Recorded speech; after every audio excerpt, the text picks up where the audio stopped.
first time in 7 years, the Inderkuil, Verlorenvlei, Hall, Mutonshoek and Verloren catchments were all overflowing. Our beloved Verlorenvlei was back, and the river flowing again. It was like a miracle. Knowing how disappointing previous years had been, we made high water marks with sticks, but it kept coming in. Finally, what had been a garden in front of us was now still, clear, glorious water again. It took some getting used to. Last time I sailed and canoed, I was 7 years younger.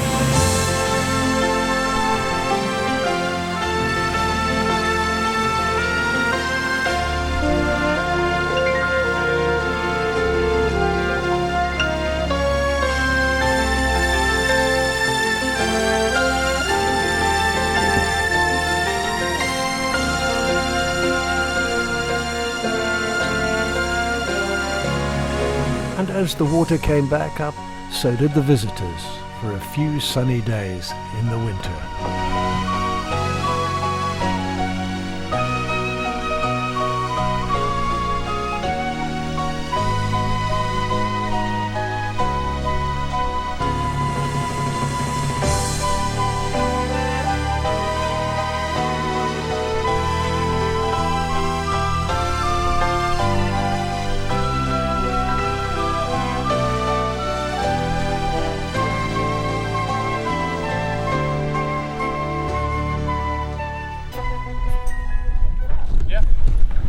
That looks like it was a lot of fun. Oh, it was brilliant. It was fantastic.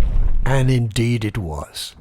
But how come it had gone from this in 2014 to this in just 2 to 3 years? Alien Argentinian ants had colonized the shores of the Vlei, every path, every stretch of open ground, destroying local insect life and making it impossible to walk anywhere without boots on.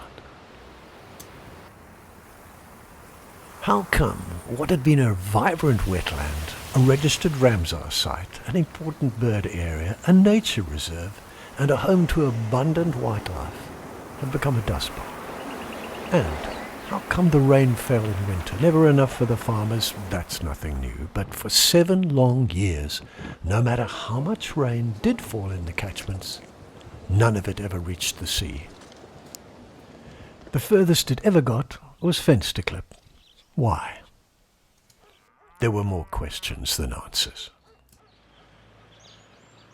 In 2019, we had started the Friends of Verlorenvlei, written to the National Minister for help, and started looking for some answers. And then came COVID.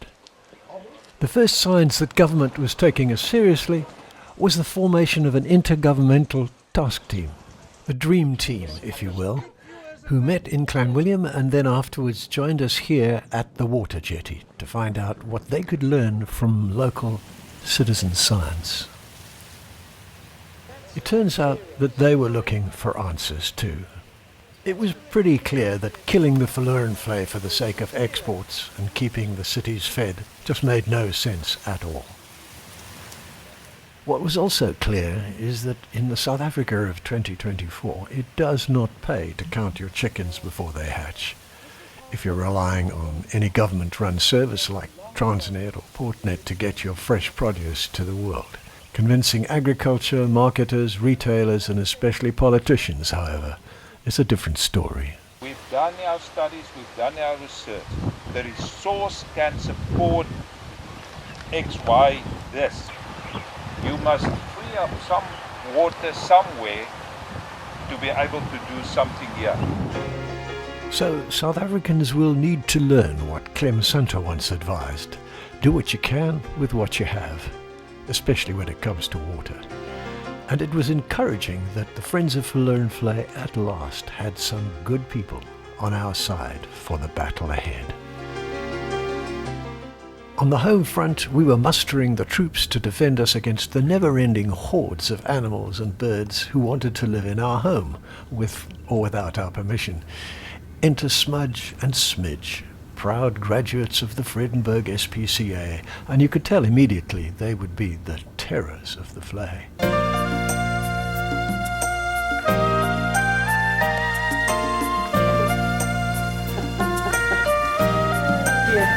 dear, you're the funniest little creatures, aren't you funny?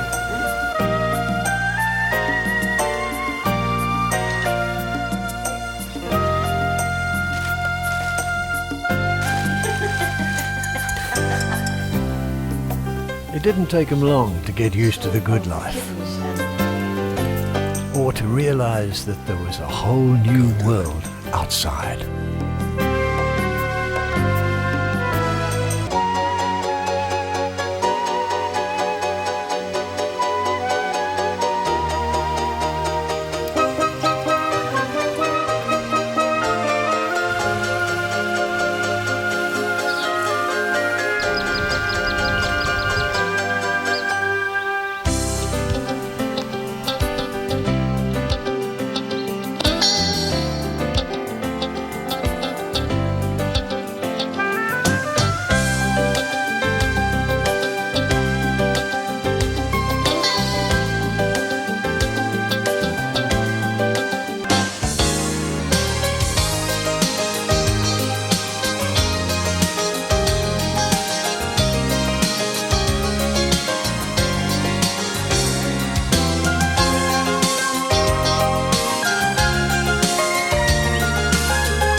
In May 2023, we finally began to get somewhere in establishing the technical realities we'd have to face to rescue the Vlei. At a reserve determination workshop, all of the experts presented their reports on what is laughingly called the status quo. Stating the obvious would have been a better description, but this was the science that confirmed what we already knew. Water had been over-allocated, stolen, dammed, pumped, you name it. Which is an international list of when a Ramsar site is not being managed well by a country, so it's a black tick for a country, and Verlorenvlei is very fast approaching that status as well. For the first 3 years, the friends met virtually, so the very first time we actually got together in person was in 2022. Meanwhile, despite the fact that the drought had worsened, farmers sank many more boreholes, dammed more streams and pumped more water, cleared more land and planted more crops. The Vlei had all but disappeared by the time we met in person, but of course nature finds a way, and watching the birds as the water disappeared was indeed an inspiration.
So here we are, a happy ending, the resurrection of a river. We breathe a sigh of relief and go back to the business of life. Would that it were so. The fight goes on.